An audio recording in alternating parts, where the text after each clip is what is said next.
Hello po mga kapraps, pupuntahan po natin ngayon ng isang property na for sale dito sa bayan ng Mahihai, Laguna. So mula po dito sa Barangay Road, ang property na i-offer ko sa inyo ngayon mga kapraps ay pansamantala, ay hindi pa siya sementado, pero ito na po ay Barangay Road na. So ito yung dadaanan natin, Barangay Road na po yan. Meron na ditong linya ng kuryente, ayan. So malawak po ito mga kapraps, nasa 6 meters po ang lapad nitong kalsada, yung Barangay Road. Bali ang property na i-offer ko sa inyo ngayon ay magiging dikit po siya ng Barangay Road. Okay, tara, puntahan natin. So ito yung mga property na madadaanan natin dito. Ayan mga kapraps, oh. Ang layo nito sa town proper ng Mahihai ay nasa 10 minutes travel time lamang mga kapraps. Tapos ang presyo nito ay mura pa lamang kasi hindi pa nga po develop yung kalsada. Pero pag na-develop na ito mga kapraps ay siguradong syempre tataas ang presyo nito.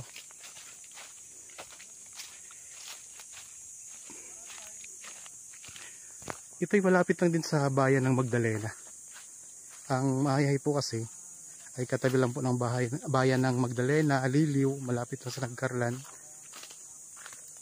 At malapit lang din po ito sa Santa Cruz.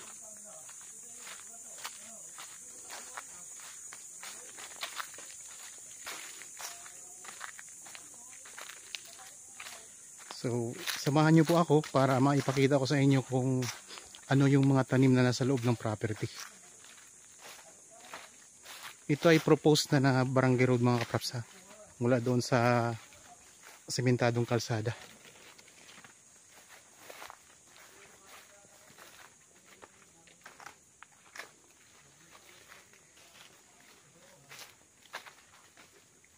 Bali ang sukat ng property na i-offer ko sa inyo ngayon ay 2.7 hectares.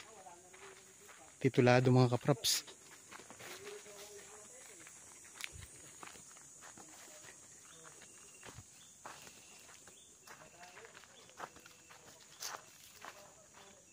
Tingnan natin kung ilang minuto nating lalakarin mula doon sa sementadong kalsada.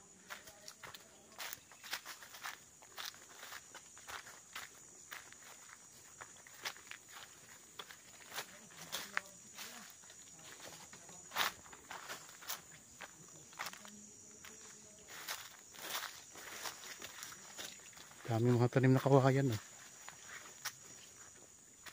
Mga kapraps, marami pa po ako mga property na nakapost dito sa YouTube channel. Kung sakaling mamimili kayo, marami pa dyan. Iba't ibang sukat, iba't ibang uri ng property. Meron tayong commercial, residential, may mga farmland. So iba-ibang mga props, iba-iba din syempre ang presyo.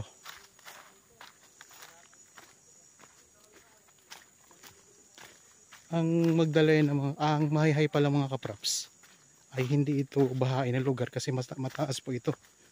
So kapag nasa bayan kayo mismo ng Mahihai ay overlooking po yun, tanaw na tanaw yung Laguna Divide doon mula sa kanilang pinaka-town proper. Yan, meron tayong dadaanan na maliit na sapa. Ito.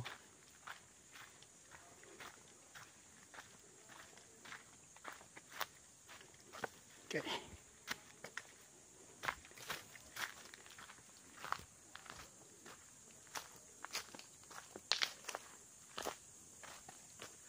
Yan, maliit na sapa mga kapraps. Tapos dito tayo dadaan.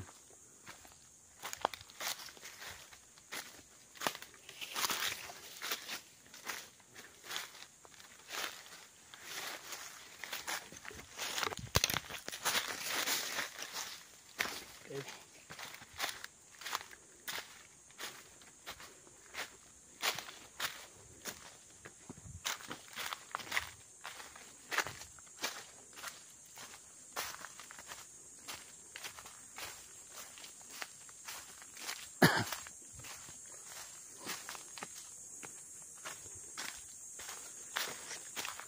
Samahan niyo po ako sa pagpunta natin sa property. Baka magustuhan niyo ito mga kapraps.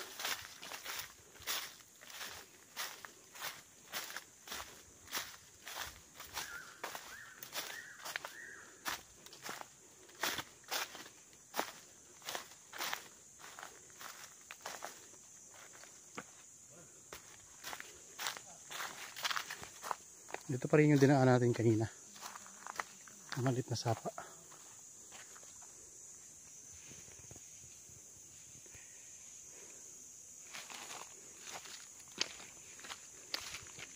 Meron kami ditong pinuntahan din.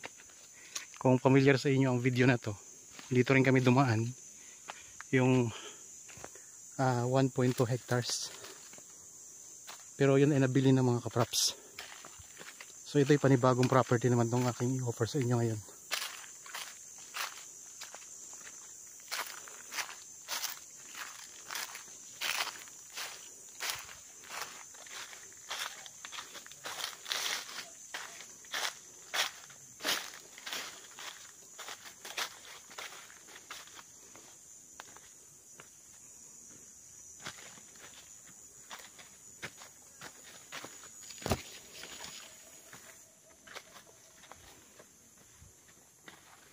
So ito'y daan tao pala mga ating dinadaanan.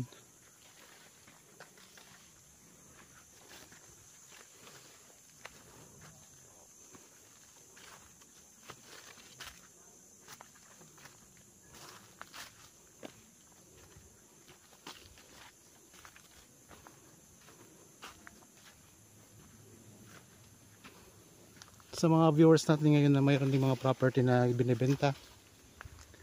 So kung nandito lang kayo sa lalawigan ng Laguna, pwede namin puntahan ng yung property para kuhanan po ng video at mai-feature natin dito sa YouTube channel.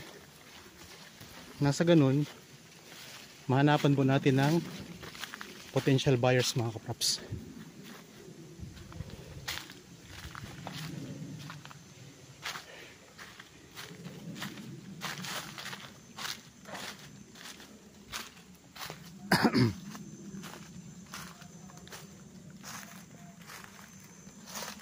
Okay, naka 7 minuto na tayong paglalakad.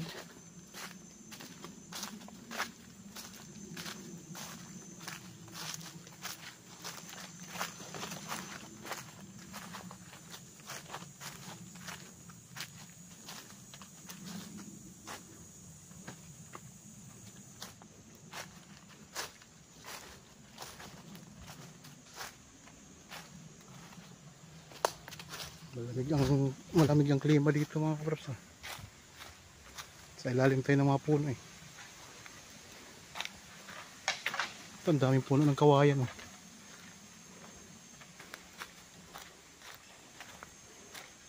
Malaking punong kahoy.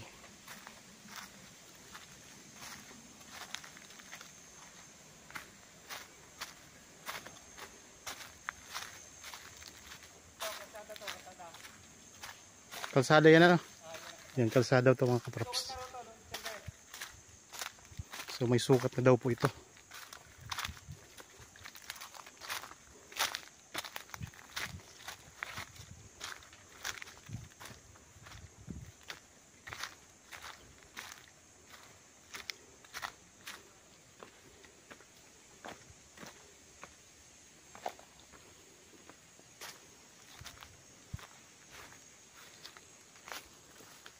Basta yung dinadaanan natin ngayon mga kapraps, ito yung magiging kalsada, Barangay Road.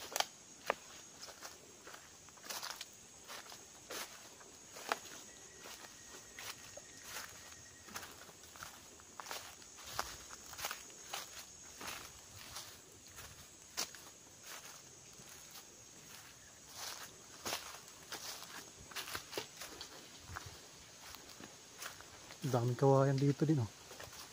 Malalaki na pati ang puno ng kawayan dito.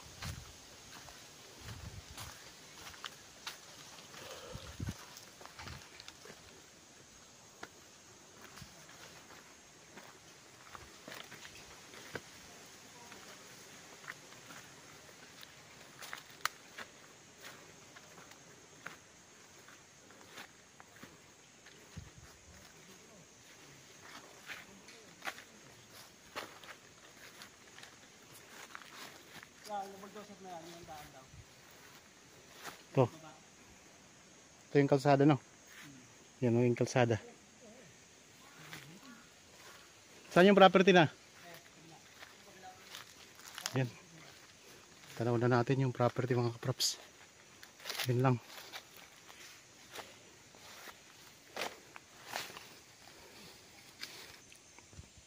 Tara, puntahan na natin ang property mga kaprops. Ikutin natin to. So 2.3 hectares. Ito ay titulado.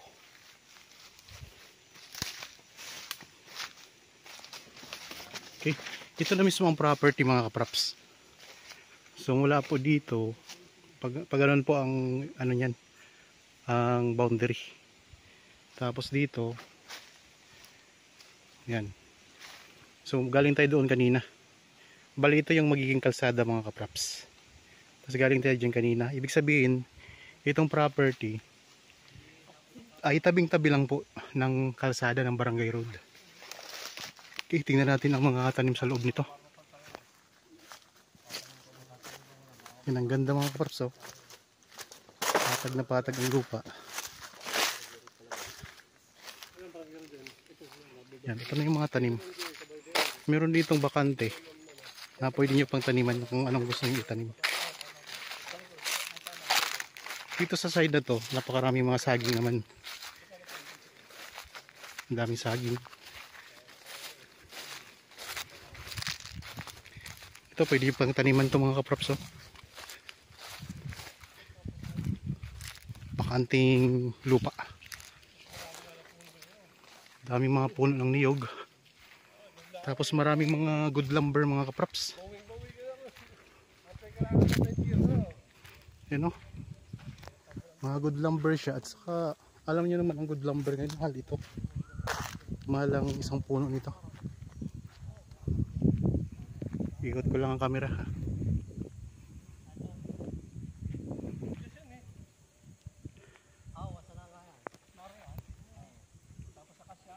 Yan, may mga puno dito ng nara, may akasya. Mayroon ding mga mahogany. Mga good lumber to mga kaprops, no?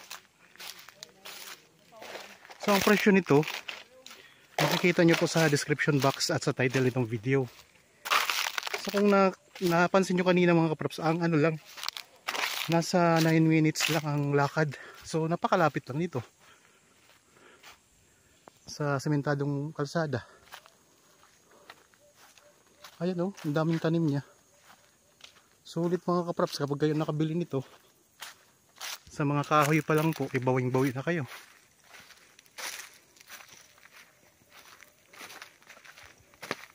Ayun, ang laki. Ang laking mga kahoy. Siyempre bago naman po yan putulin mga kaprops, kailangan may kapalit yan. At nakuhanan nyo po ng permit sa DNR o sa ano po, sa DA. Basta dapat na may permit muna tayo bago natin ito putulin, kasi kailangan niyang palitan eh. So sa DNR po yan, kukuha muna tayong permit bago natin putulin at papapalitan po yan mga kaprops ng bagong tanim.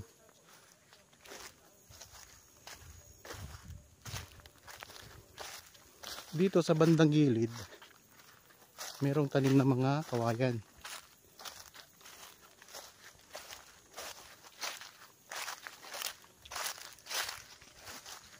Napakababa lang po ng presyo nito mga kaprops sa ganitong klase ng lupa, oh.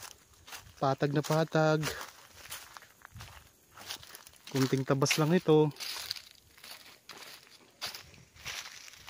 Gandang property to. Ang investment, pwede na ito mga kaprops. Mga ilang taon lang mataas na ang presyo nito.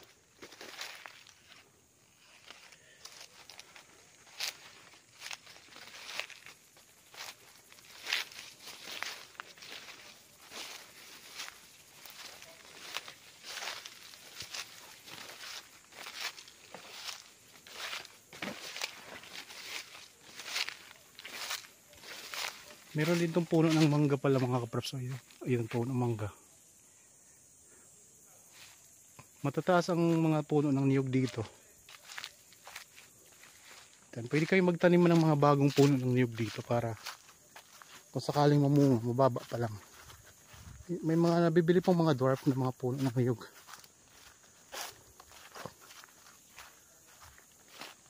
Tapos puntahan natin itong may mga puno ng lansones. Marami din kasing puno ng lansones dito mga kapraps.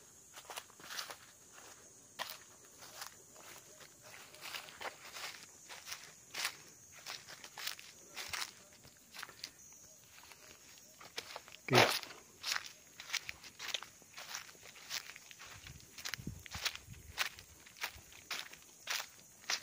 So ito hanggang dito lang tayo mga kapraps pala sa puno ng niyog na to. Itong kabilang puno. So ito yung pinaka boundary dito. Tapos pag ganun po siya, yan pag ganun siya, yan napakaraming mga puno mga kapraps oh. Ang ganda dito, parang nasa ano ka, nasa pelikula ka mga kapraps oh. Ang ganda ng itsura ng mga puno, ang lalaki.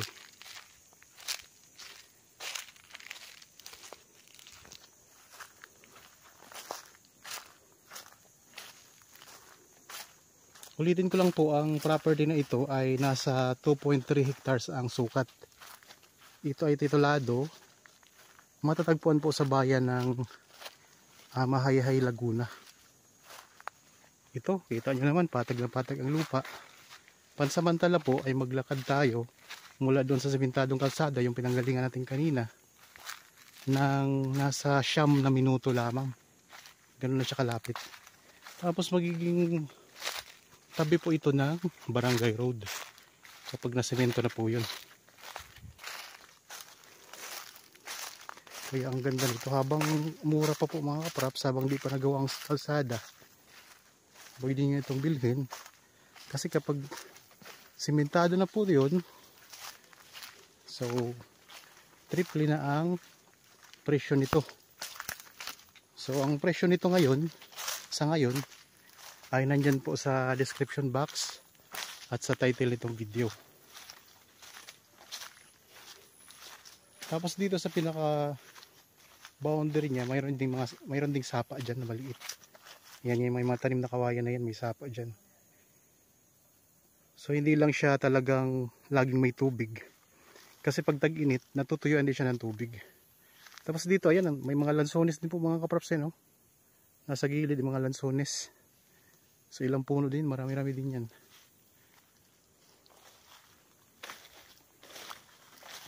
Dito tayo ngayon sa may bandang gilid ng property. Sa may bandang dulo ng gilid na bandang dulo na.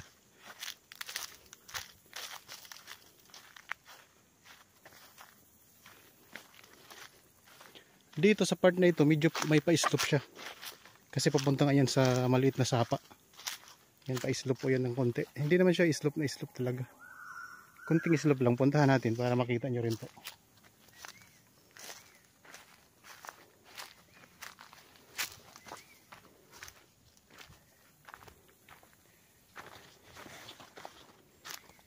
Sa mga suki kong mga tagapanood ng aking vlog, maraming salamat po sa inyo.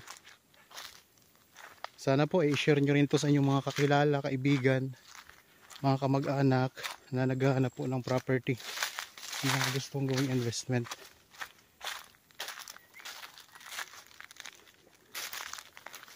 Yan, ito ang daming mga kawayan dito mga kapraps.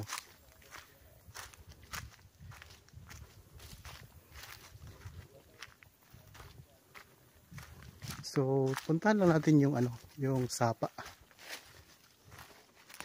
Tingnan natin kung may tubig. Ayan, may tubig pala mga kapraps. Ito.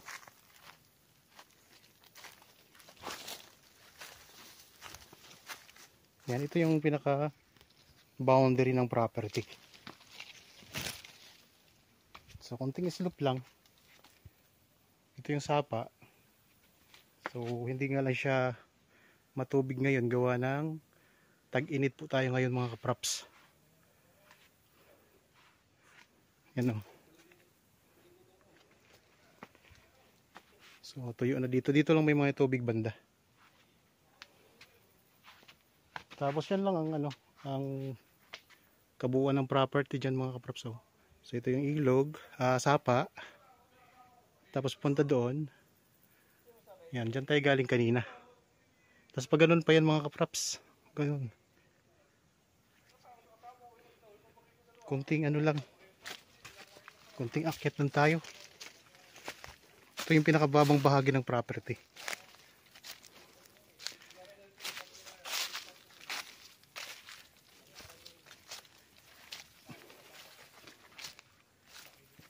Pwede kayo dito mag-alaga ng manok na panabong.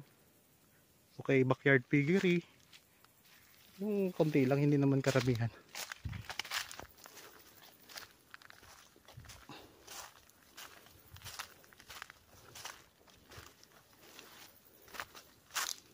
Karamihan sa mga kawayan ay tumutubo siya sa may gilid ng sapa, gilid ng ilog.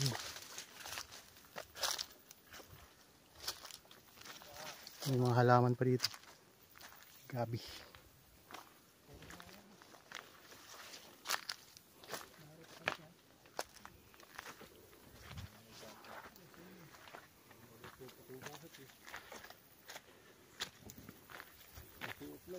Okay, dito na tayo ulit sa taas.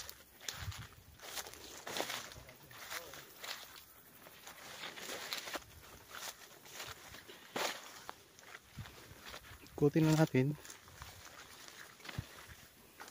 Ang lalaking puno ano? Mga nara.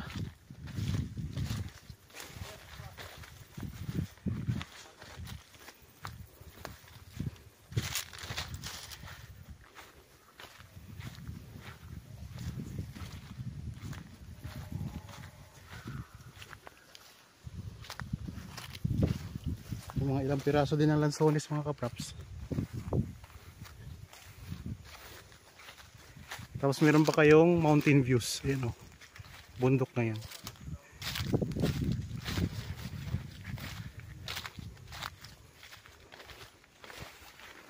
Hanggang doon po. Durian?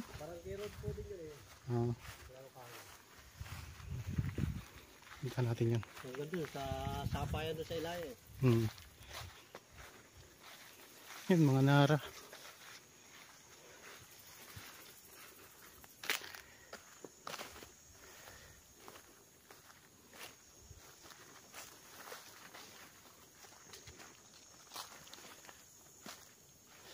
Kala ko durian, hindi pala siya. Parang durian nga.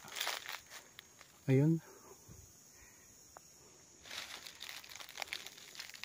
Ito mga kapraps, mga naputol na puno. Ang lalaking puno niya, no?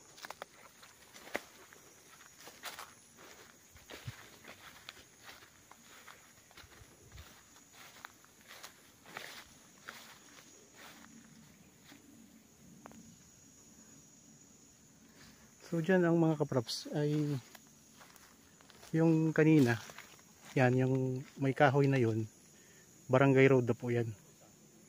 So dikit na dikit nga tayo sa barangay road.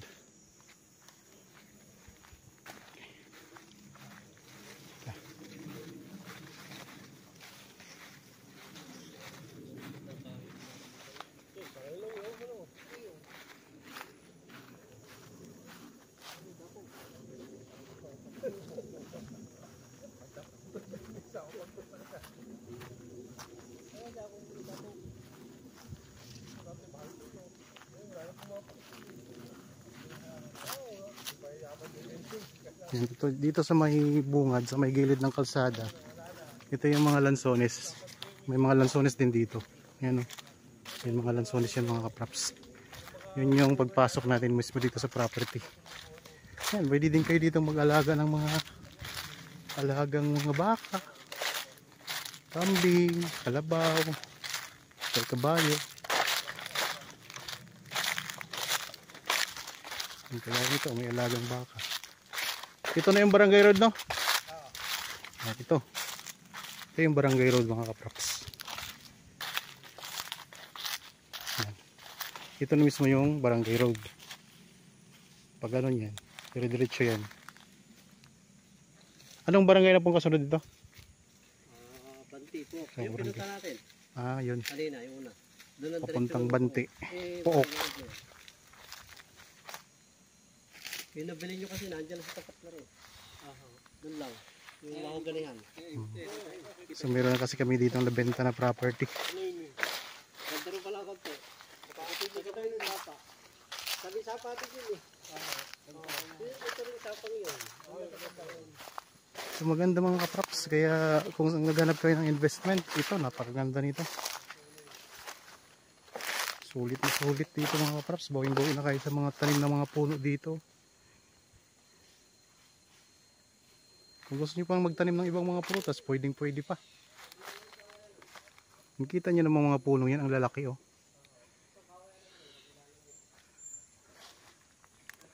Okay mga kapraps, sana nagustuhan nyo ang property na in-offer ko sa inyo ngayon. Para po sa mga bago pa lang sa aking channel at napadaan lang dito sa aking channel, huwag nyo pong kalimutang mag-subscribe at pindutin na rin po ang notification bell para maging updated kayo sa mga property na i-offer po namin sa inyo. Maraming salamat po, lagi tayong mag-iingat at God bless po sa ating lahat mga kapraps.